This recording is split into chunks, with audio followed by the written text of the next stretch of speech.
I'm Ed Amoroso, and I'm here with a good friend of mine, Yossi Appleboum, who is the CEO and co-founder of a company located in Maryland called Sepio Systems. Welcome to New York. Thank you, Ed. Actually, Great it's to see you. a nice city. I'm Yes. always happy to be here. It's good to see you.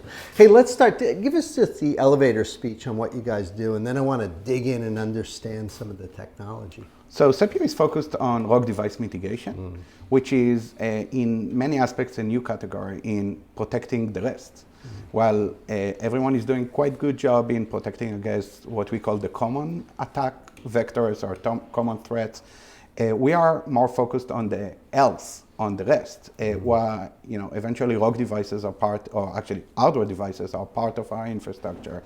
Potentially some of them can be rogue and expose the organization and the enterprise into attacks that are not going to be discovered by any of the existing tools. So rogue means I don't know it's there.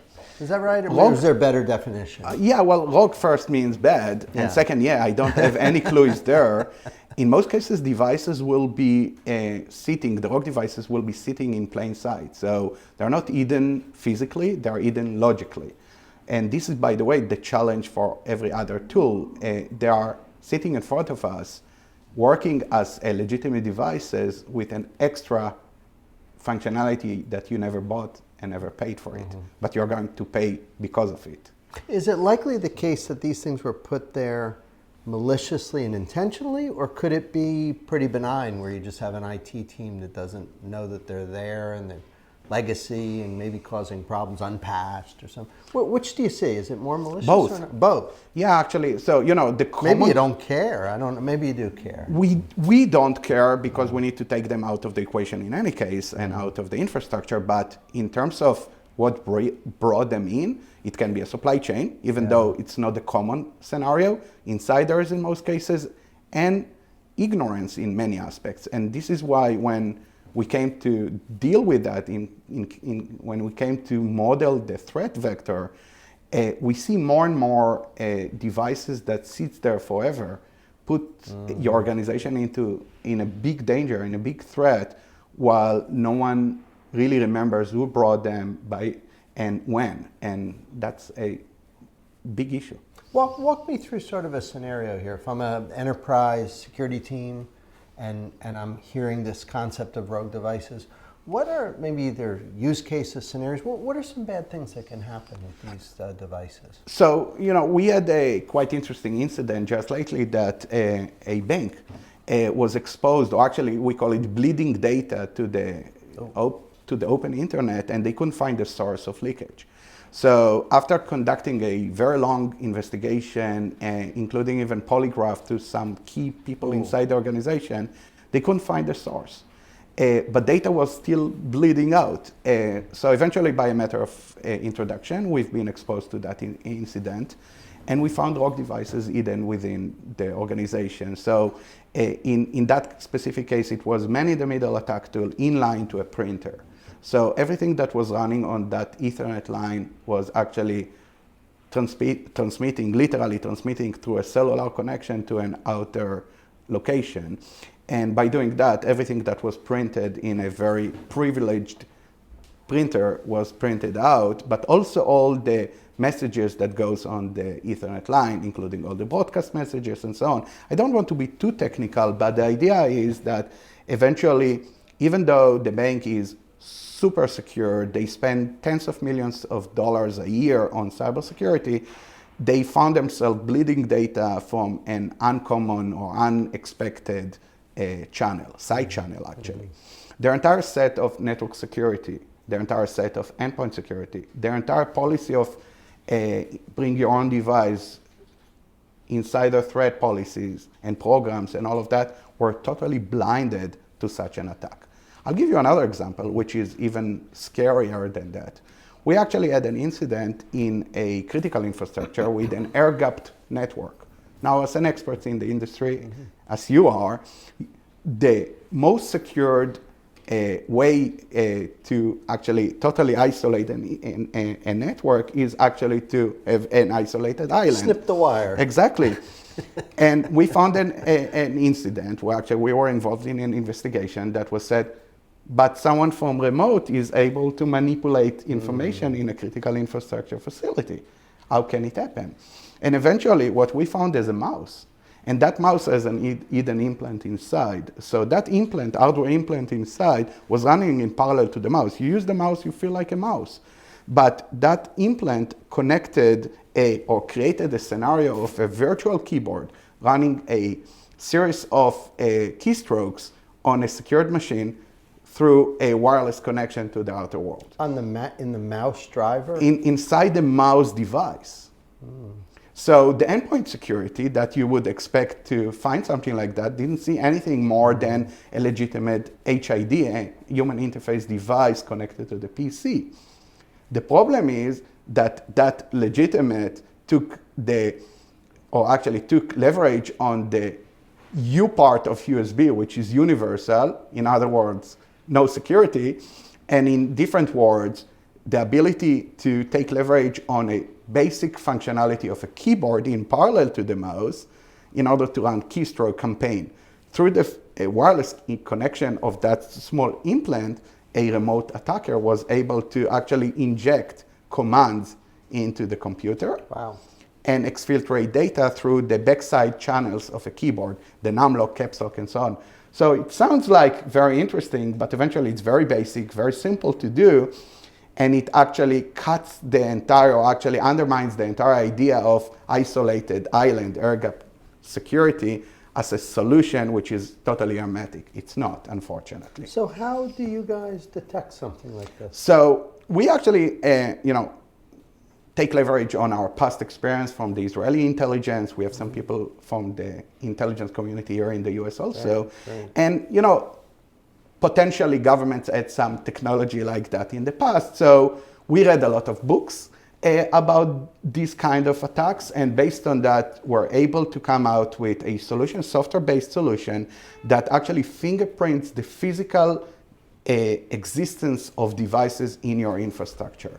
So that cliche that says you cannot protect what you don't see, what you don't know, we try to take that out of the equation. So by physically fingerprinting every device, every peripheral in your network, in your connections to your endpoints, we are able to see things, devices eventually, that are hidden in plain sight. While all the industry is focused on the rest, or focused on the logical existence of devices or entities, we're actually dealing with the physical existence of that.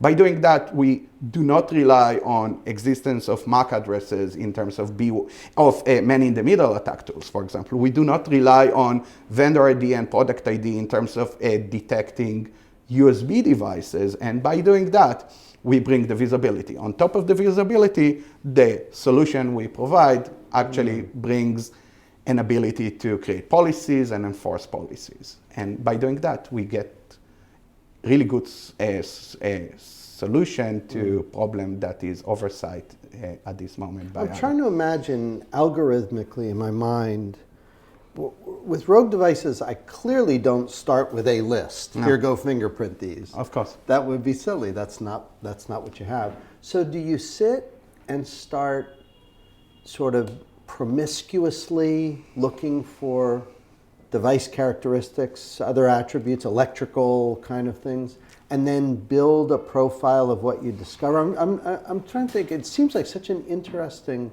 problem. I'm wondering how you guys attack that. Okay, so yes and yes. Am I asking the right question? Yeah, you are, and it's actually yes to all. So first, we do periodically poll the entire infrastructure and find the fingerprints. But the fingerprint itself is based on actually kind of a magic we do by our software by reading all the metrics that comes from the hardware. For example, not so many people know, but eventually Ethernet is based on analog lines that are kind of coupled together by the switch.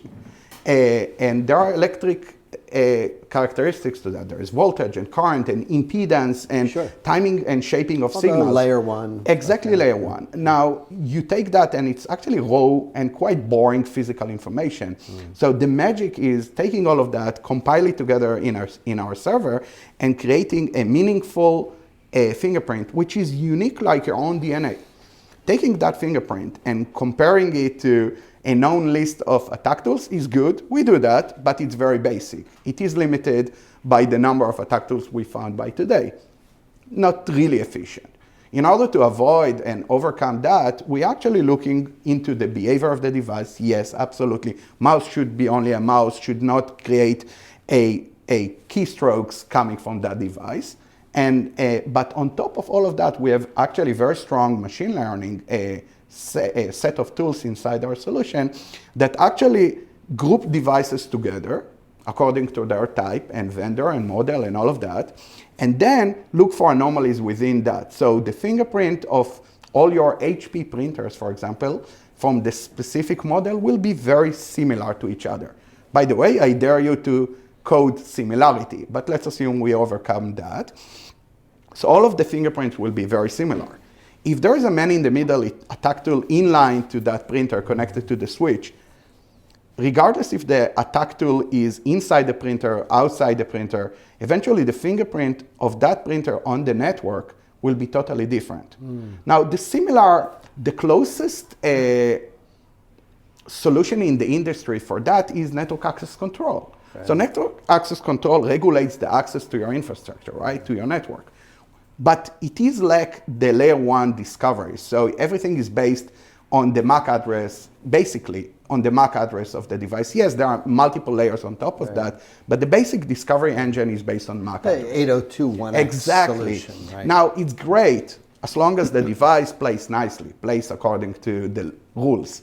But if I have a man-in-the-middle attack tool, which is totally transparent, replicates the MAC address of the authenticated device, or totally passive man-in-the-middle attack tool, tap, the NAC will never see it.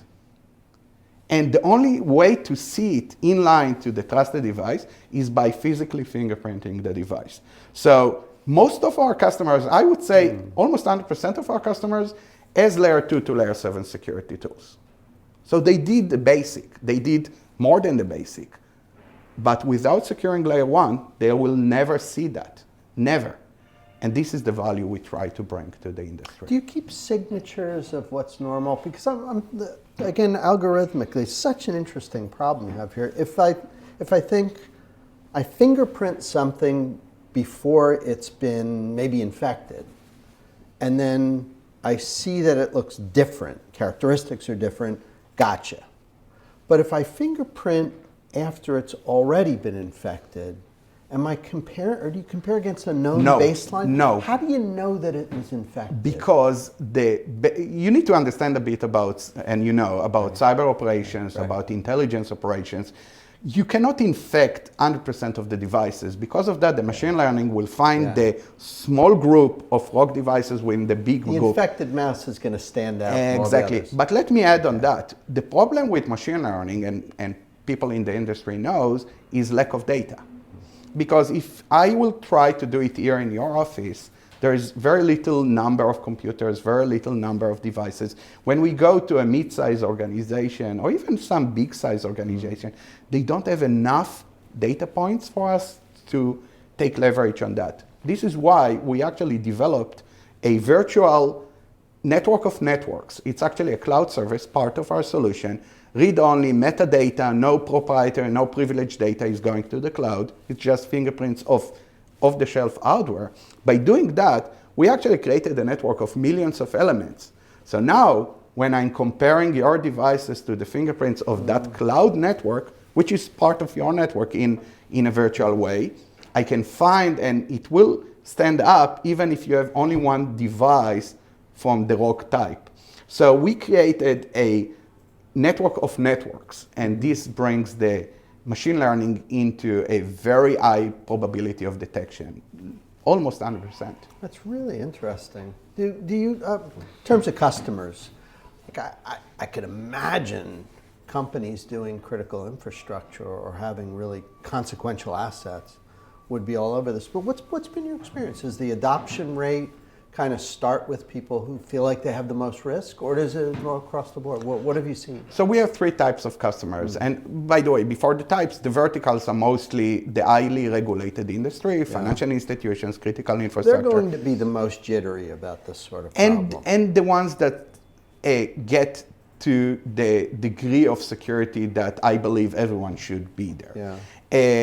Even though there are, sole examples in healthcare and occasionally in other industries. Right.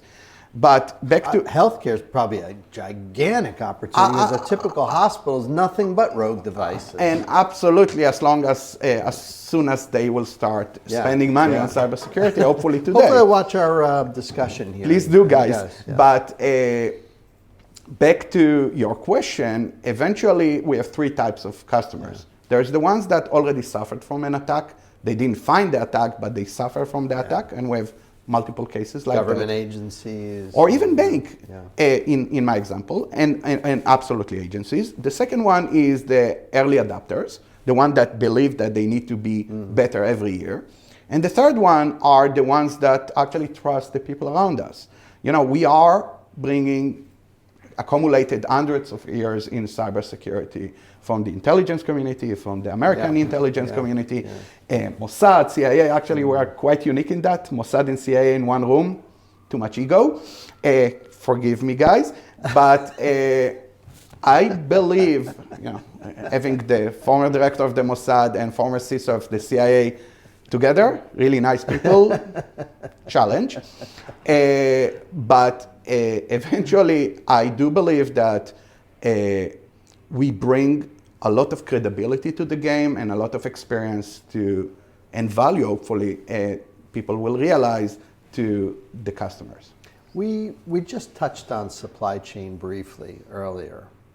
I'm guessing a lot of people watching are thinking, well, this sounds like a supply chain issue. But I know you and I have talked a lot that it's probably broader than just supply chain. Share your thoughts on that. This isn't just a supply chain issue that we're talking about. Well, first we shared the lack of right definition in what is a supply chain. Right. If you'll ask the people outside the room what is a supply chain, most of them will say, it starts with manufacturing, ends at my doorstep. Yeah. Well, I think it starts when someone thinks about an idea for a product and it never ends. It ends actually at the end of the life cycle of the device. So it's kind of a life cycle supply chain and not exactly manufacturing supply chain issue. If you define it like that, it actually summarizes or sums inside the insiders and all of that, which is part of your supply chain. So eventually, if we'll get back to the traditional definition, supply chain is a massive issue, but it is really an very small part of the problem. I would say that most of the attacks we find and most of the incidents and investigations we're involved in are mostly based on or started with an insider threat. Someone knowingly bringing it or kind of a social engineering campaign that was taking leverage on some eventually common idiot that brought it into the organization. Yeah. And then we find the device there. And the outcome, as described, can be potentially very massive. And again, you mentioned insider. This really does live in that sort of insider security realm. Is there one of the most difficult problems? And everyone knows that, absolutely, and everyone knows that you should not charge your phone by connecting it to your computer, right?